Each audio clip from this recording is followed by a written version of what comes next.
اچھا مفتی صاحب، یہ جو تباہی ہے یہ کیا صرف قدرتی آفت ہی لگتی ہے یا اس میں ہماری بھی کوئی اجتماعی غفلت ہے؟ عبد المنان بھائی، بات یہ ہے کہ اللہ تعالیٰ نے قرآن مجید کے اندر بہت صاف لفظوں میں یہ باتیں بیان فرمائی ہیں۔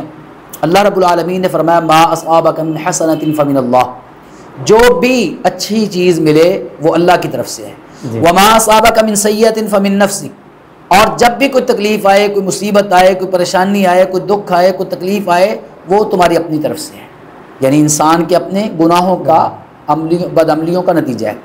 پھر قرآن مجید کے اندر ہی دوسرے مقامات پہ 25ویں پارے کے اندر اللہ رب العالمین نے فرمایا وما اصابکم من مصیبۃ فبما کسبت ایدیکم، جو بھی تم پر کوئی مصیبت آتی ہے، وہ چھوٹی مصیبت ہو، انفرادی پریشانی تکلیف ہو، یا اجتماعی پریشانی ہو، سیلاب زلزلہ ہو، کوئی ایسا طوفان ہو، تو وہ جو تکلیف ہے نا، اس کی وجہ کیا ہے؟ فبما کسبت ایدیکم، یہ تمہارے اپنے ہاتھوں کی کمائی ہے۔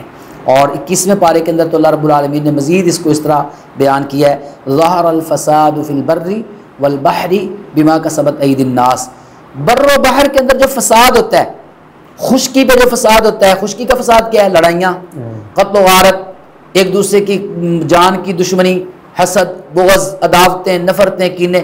یہ جن دنوں میں ادھر تھا نا، ان دنوں یہاں پر کیا کیفیت تھی؟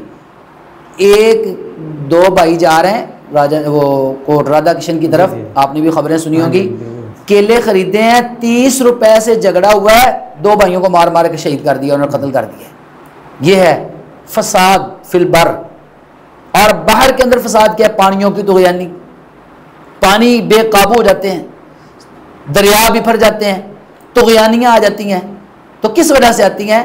بما کسبت ایدی الناس، اپنے ہاتھوں کی کمائی ہے۔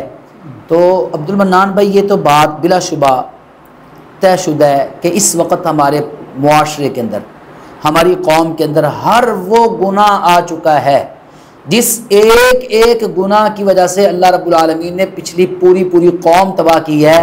اور جتنے گناہ آپ شامل کر لیں، وہ ساری قوموں کے ملا لیں، آج سارے ہمارے معاشرے کے اندر موجود ہیں۔ لیکن ایک بات میں یہاں پر کہنا چاہتا ہوں، اور میں وہاں پر بھی کہتا تھا، ایک تو سیلاب آیا اور وہ بہہ گئے، مر گئے، کوئی کسی کا مکان تباہ ہو گیا، لٹ گئے، اور دوسری طرف گناہ گار بھی وہی ٹھہرے، مجرم بھی وہی بن گئے۔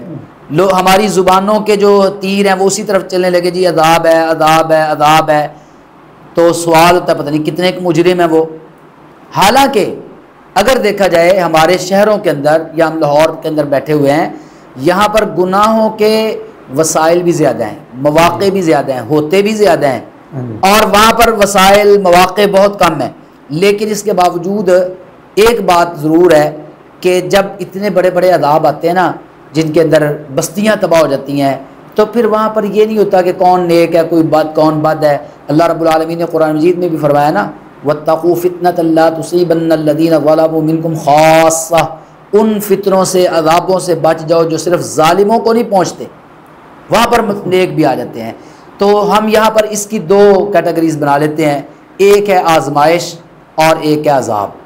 اگر اس ساری تکلیف کے بعد میرے اندر کوئی سدھار آ گیا ہے، میری زندگی کے اندر کوئی بدلاؤ آ گیا ہے، مجھے توبہ کی توفیق مل گئی ہے، میں اللہ کے قریب ہو گیا ہوں، میرا اللہ سے تعلق، رابطہ، رشتہ مضبوط ہو گیا ہے، تو پھر تو یہ میرے لیے آزمائش تھی، اور مجھے اس کا فائدہ ہوا ہے کہ میرا رب سے رشتہ جڑ گیا ہے۔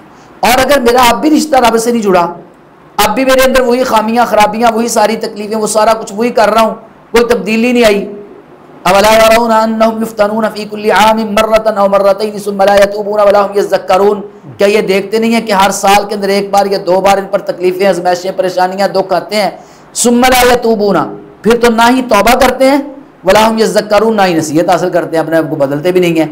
تو پھر اگر ہم بدلتے نہیں ہیں تو پھر تو عذاب ہی ہے نا۔